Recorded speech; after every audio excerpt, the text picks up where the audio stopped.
Hello दोस्तों, सभी viewers को मेरा नमस्कार। आज की इस वीडियो में हम बात करेंगे मध्यकालीन भारत का इतिहास पार्ट 1 हम पहले देख चुके हैं। तो जो भी नए व्यूवर्स वीडियो को देख रहे हों, चैनल को ज़रूर सब्सक्राइब कर लें। सभी प्रकार की जीके से संबंधित वीडियो पाने के लिए बिना देर किए हुए चलते हैं प्रश्न नंबर 1 की ओर। प्रश्न नंबर 1 है, चंद्रदेव नामक राजा ने किस वंश की स्थापना की? आपका करेक्ट आंसर होगा गहरवार। गहरवार वंश की स्थापना चंद्रदेव नामक राजा ने की थी। आपका क्वेश्चन नंबर 2 है, ममलूक वंश से कौन सा राजा था? आपका करेक्ट आंसर होगा बलबन। बलबन का पूरा नाम गयासुद्दीन बलबन था। वो राज्य के दैवीय सिद्धांत के लिए जाना जाता था। आपका क्वेश्चन नंबर 3 है, शेरशाह सूरी किसके लिए नहीं जाना जाता है? आपके ऑप्शन हैं, ए सामाजिक प्रशासन की स्थापना, तो यह शेरशाह सूरी से ही जाना जाता है। बी नया रुपया शुरू करना जो 20वीं सदी तक चला, ये भी शेरशाह सूरी ने किया था। Option C grand trunk road की स्थापना, ये भी शेरशाह सूरी ने ही करवाई थी। ऑप्शन डी नहरों के माध्यम से सिंचाई का नया साधन निकालना, ये शेरशाह सूरी ने नहीं करवाया था। तो इसका राइट आंसर हो जाएगा ऑप्शन डी।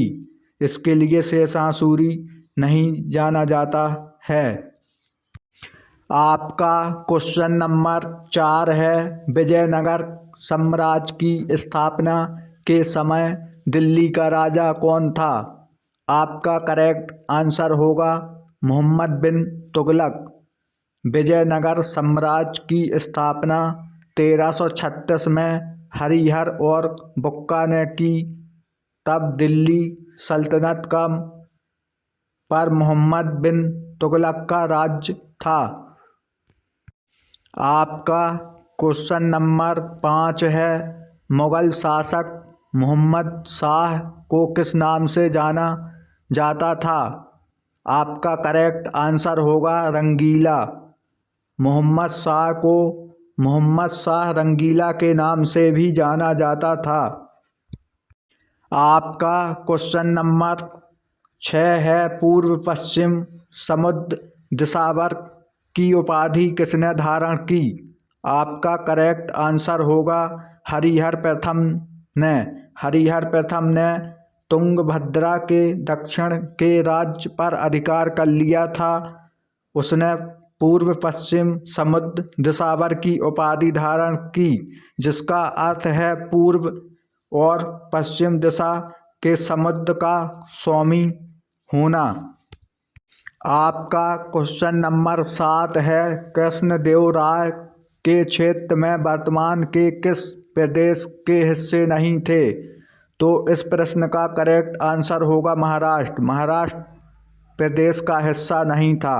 कृष्णदेव विजयनगर साम्राज्य के सबसे महान राजा थे।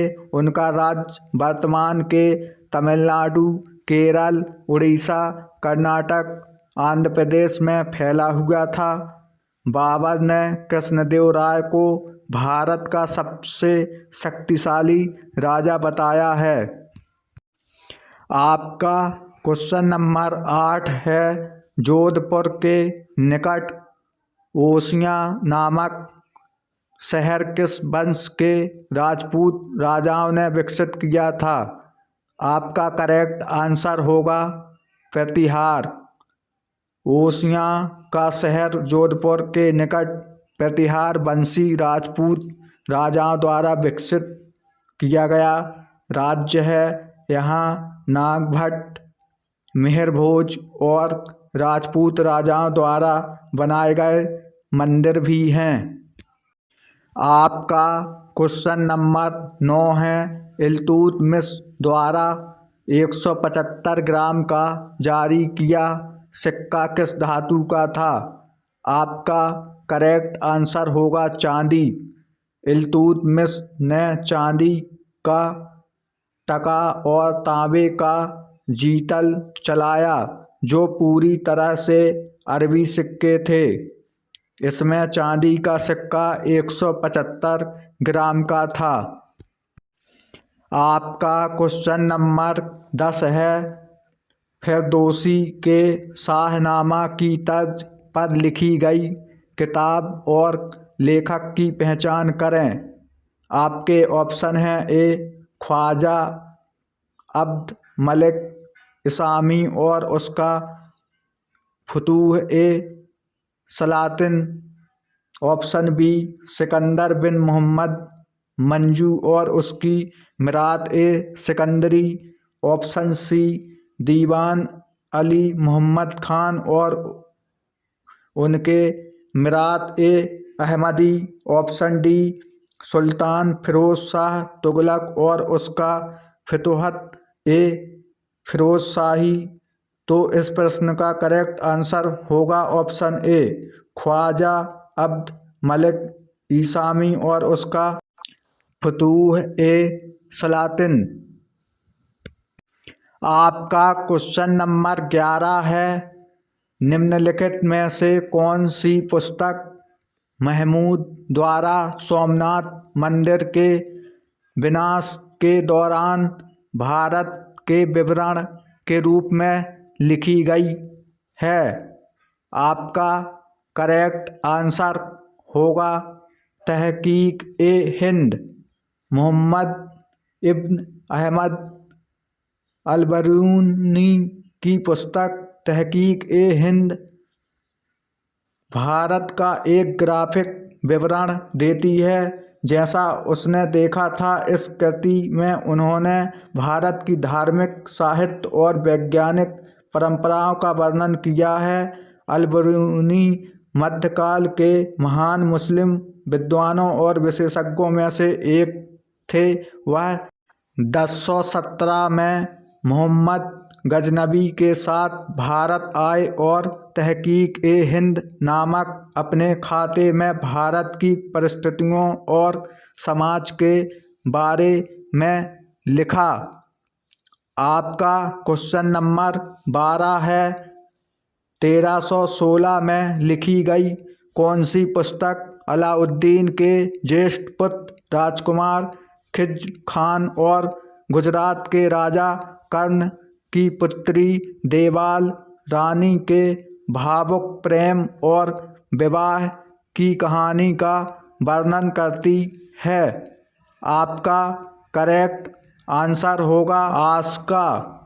अमीर खुसरो द्वारा लिखित आस्का राजकुमारी देवल रानी की अलाउद्दीन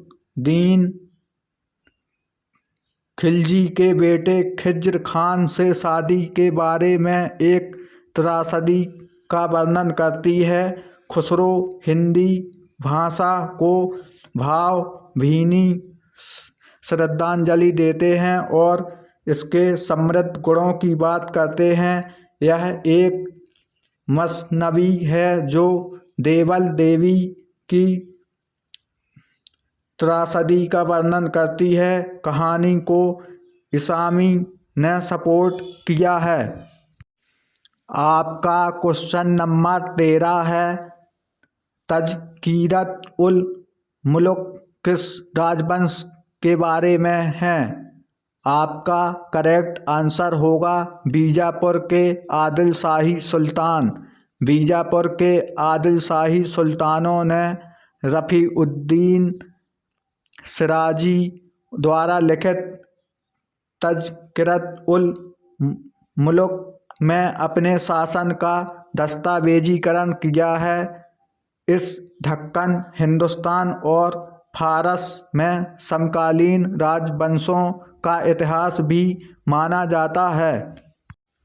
आपका क्वेश्चन नंबर 14 है, निम्नलिखित में से कौन आलमगीरनामा के लेखक हैं।